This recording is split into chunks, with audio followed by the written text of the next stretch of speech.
یک لحظه صبر کنین دوستای نازنینم. یادتون هست که در ویدیوی قبلی در مورد زندگی نامه پیامبرانی که نامهایشان در قرآن کریم ذکر شده مختصر صحبت کرده بودیم. امروز وقتش رسیده و این اولین ویدیو در مورد زندگی نامه حضرت آدم علیه السلام که اولین خلیفه خدا در روی زمین می باشد با هم مرور میکنیم.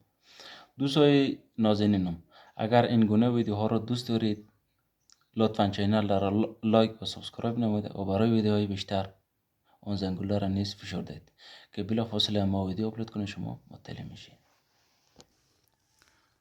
خبر از آفرینش خلیفه خدا در زمین و پاسخ به در قرآن 17 بار سخن از آدم علیه السلام به میان آمده. در اینجا نظر شمار به بخش از زندگی نامه او که در قرآن آمده با توجه به روایات و گفتار مفسران جلب میکنیم. خبر از آفرینش خلیفه خدا در زمین و پاسخ به سوال فرشتگان.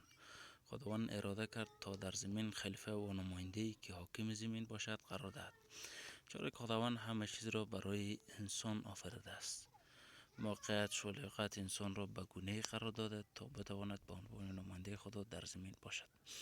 خداوند قبل از آن که آدم علیه السلام پدر انسانها را به عنوان نماینده خود در زمین بیافریند این موضوع بسیار مهم را به فرشتگان خبر داد. فرشتگان با شنیدن صدای این خبر سوال نمودند که ظاهر اعتراضگونه داشت و عرض کردند: پروردگارا، آیا کسی را در زمین قرار می‌دهی که فساد برا می‌اندازد و خونریزی می‌کند؟ این ما هستیم که تسبیح و حمد تو را به جای آورده، بنابراین چرا این مقام را به انسان گناهکار می‌دهی؟ نه به ما که پاک و معصوم هستیم. خداوند در پاسخ به سوال آنها فرمود: من حقایق را می‌دانم که شما نمی‌دانید.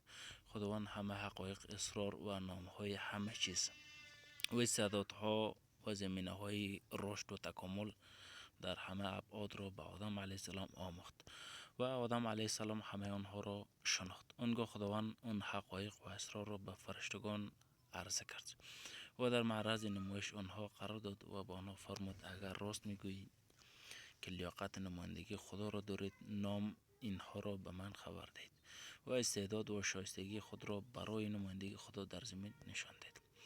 فرشتگان دریافتند که لیاقت و شایستگی تنها با عبادت و تسبیح و حمد به دست نمی آید، بلکه علم و آگاهی پایه اصلی لیاقت است. از اینجا با عذرخواهی به خدا عرض کردند: خدایا، تو پاک و منزه هستی، ما چیزی جز آنچه تو به ما آموخته ای نمیدانیم. تو دانا و حکیم می باشی. به این ترتیب فرشتگان که به لیاقت و برتری آدم علیه السلام نسبت به خود پی برده و پاسخ سوال خود را قانع کننده یافتند، به عذرخواهی پرداختند و دریافتند که خداوند می خواهد انسانی به نام آدم علیه السلام بیافریند که سمبل رشد و تکامل و گل سرسبد موجودات است و ساختار وجودی او به گونه‌ای آفریده شده که لایق مقام نمایندگی خدا است. دوستان عزیز، این مختصری از زندگی نامه حضرت آدم علیه السلام است که انشالله در ویدیوهای بعدی کامل توضیح داده میشه در مورد زندگی نامه حضرت آدم علیه السلام. اگر از این گونه ویدیو خوشتونه لطفاً چینل لایک و سابسکرایب نمایید و برای ویدیوهای بیشتر اون زنگوله را نیز فشار بدید، چون در این کانال همیشه ویدیوهای تاپ و آموزنده منتشر میشه. از همه اولتر بیننده باشید.